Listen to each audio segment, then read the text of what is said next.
Today we are tying the surf candy, originally created by Bob Popovics.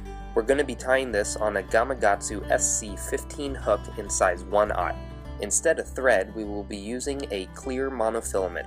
It's a very subtle fly, great for imitating small surf bait, and is almost clear in the water. We want to start by wrapping our monofilament about halfway down the hook shank and cutting off the excess. The fiber we are using today is called unique hair, but you can use any crimped fiber that is somewhat see-through. We want to trim off a small section of our belly color, usually clear. In order to not waste, I will be cutting this in half since I only need half the length. Make sure to taper the ends by pulling on some of the fibers.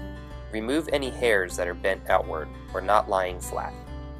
Measure out the length that you want your fly and trim off the excess. This forms a square tie-in point. We want to tie in our fiber at the top of the hook with 2 loose wraps. You may now let your bobbin hang loose. Then proceed to twist the fiber around the hook shank. Make sure the entire hook shank is covered with fibers on all sides. Then take a few more tight wraps to clinch down the fibers.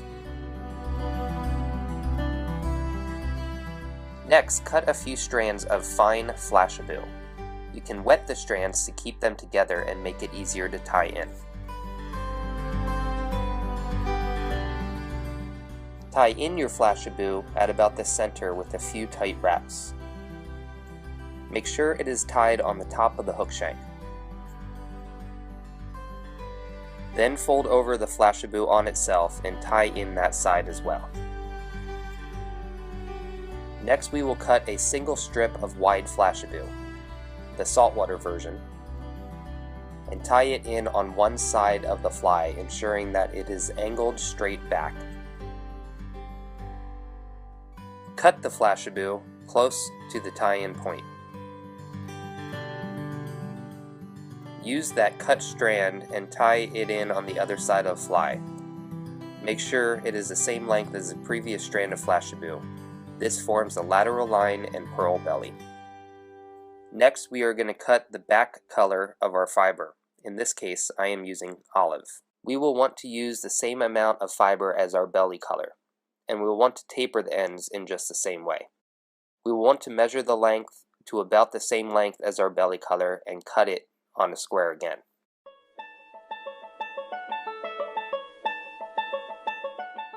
Then we will tie this in on the top of the fly with a few tight wraps.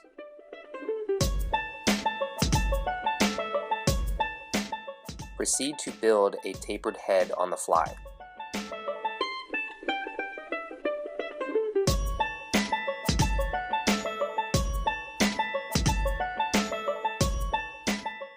You may now whip finish.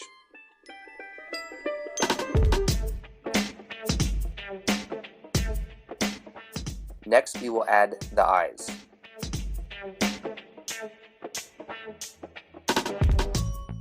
I am using gold 3D eyes. Make sure the eyes are perfectly aligned by looking at the fly from above and from the front. After adjusted, push together firmly. We are now going to epoxy the fly. I am using Solarez UV curing epoxy. To start, I take their thin, hard formula to lock the eyes in. Just apply a small amount between the eyes and cure.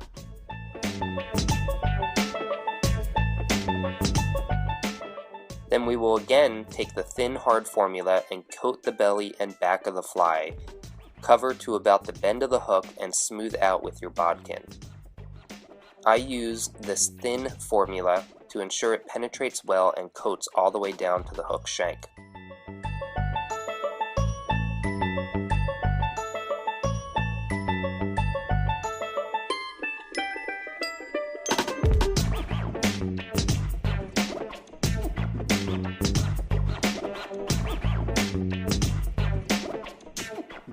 Take your bodkin and spread the epoxy down to about the bend of the hook, ensuring that all the fibers are covered.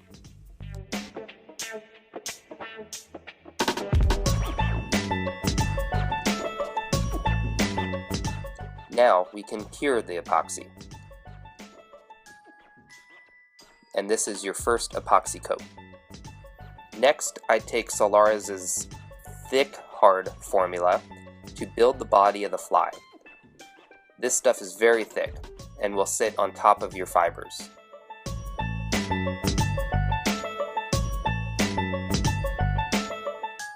It also does not drip as easily, and you can spend more time in shaping the body.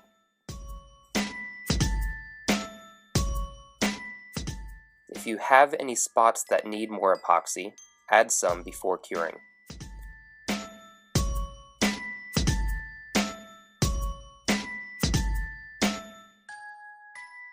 Once you shape the body to how you want it, cure the epoxy.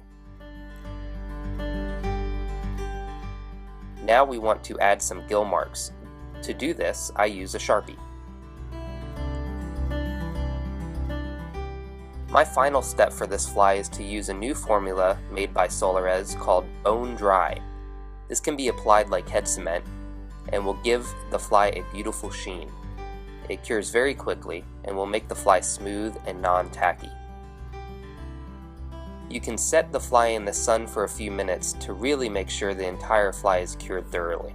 We are using a lot of epoxy here, so I do this for added security. Hey, thanks for watching. If you like what you see, please subscribe. You can leave your questions in the comment section below. Go catch some fish.